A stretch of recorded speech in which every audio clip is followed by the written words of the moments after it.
Ma'asyiral muslimin rahimakumullah. Dalam kitab Al-Bahari Al-Fatihah diterangkan bahwa terdapat 3 dasariah rahmat yang dapat kita peroleh.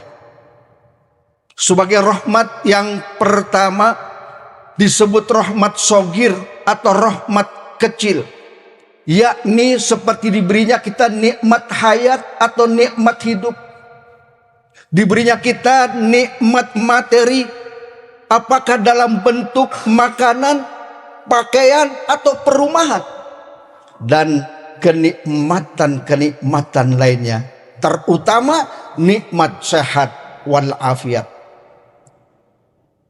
Rahmat yang kedua disebut rahmat kabir atau rahmat besar, yakni seperti diberinya kita nikmat iman, nikmat ilmu, dan nikmat kebahagiaan, baik kebahagiaan lahiriah maupun kebahagiaan batiniah.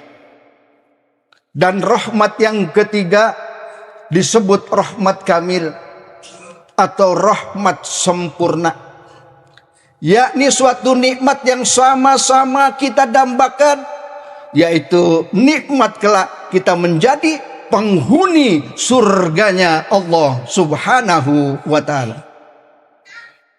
Namun bagaimanakah caranya dan jalan manakah yang harus kita tempuh sehingga kita sampai pada derajat orang-orang yang memperoleh rahmat Allah Subhanahu wa ta'ala?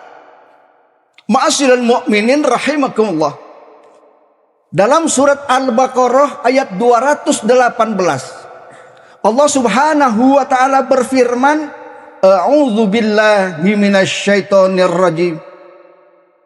Innalladzina amanu, sesungguhnya orang-orang yang beriman, walladzina hajaru, dan orang-orang yang berhijrah, wajahadu fi sabilillah, dan orang-orang yang berjihad atau berjuang di jalan Allah Subhanahu wa ta'ala, ulaika yarjuna rahmatallah, mereka adalah orang-orang yang mengharapkan rahmat Allah. Wallahu ghafurur rahim, dan Allah maha pengampun lagi maha penyayang. Shadaqallahul azim. Melalui ayat ini kita mendapatkan suatu gambaran yang jelas bahwa agar kita senantiasa memperoleh rahmat Allah Subhanahu wa ta'ala, terdapat 3 syarat yang harus kita penuhi. Adapun syarat yang pertama yaitu alladzina amanu, orang-orang yang beriman. Sebagai syarat yang pertama dan utama yang harus kita miliki agar kita memperoleh rahmat Allah Subhanahu wa ta'ala, yaitu iman. Yang konsekuensinya bahwa iman tidak cukup hanya diucapkan dengan kata-kata.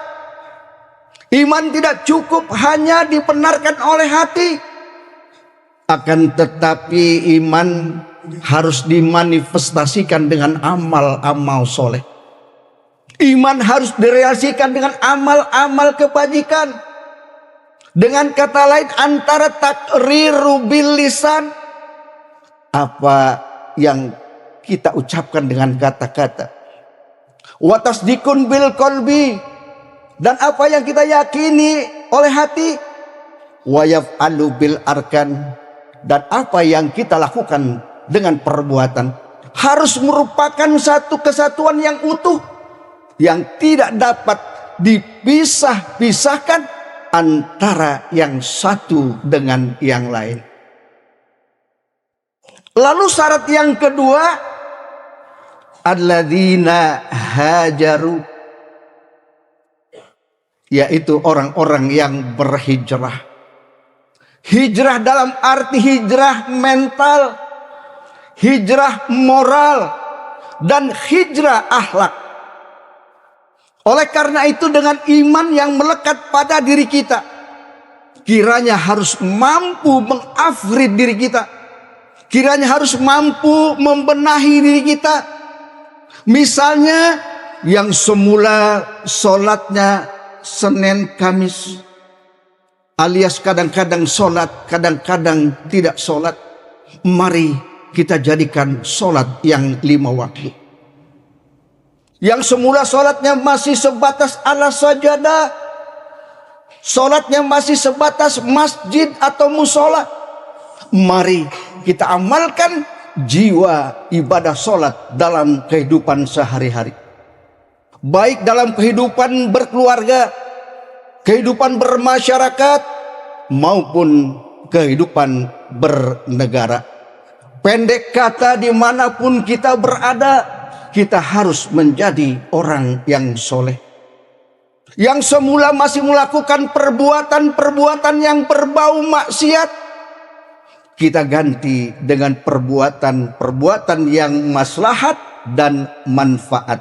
Khairun nasi anfa'uhum linnas. Sebaik-baiknya manusia adalah orang yang dapat memberi manfaat kepada sesama manusia. Ma'asyiral muhsinin rahimakumullah. Lantas syarat yang ketiga, yaitu alladzina jahadu fi sabilillah. Orang-orang yang berjihad atau berjuang di jalan Allah Subhanahu wa taala.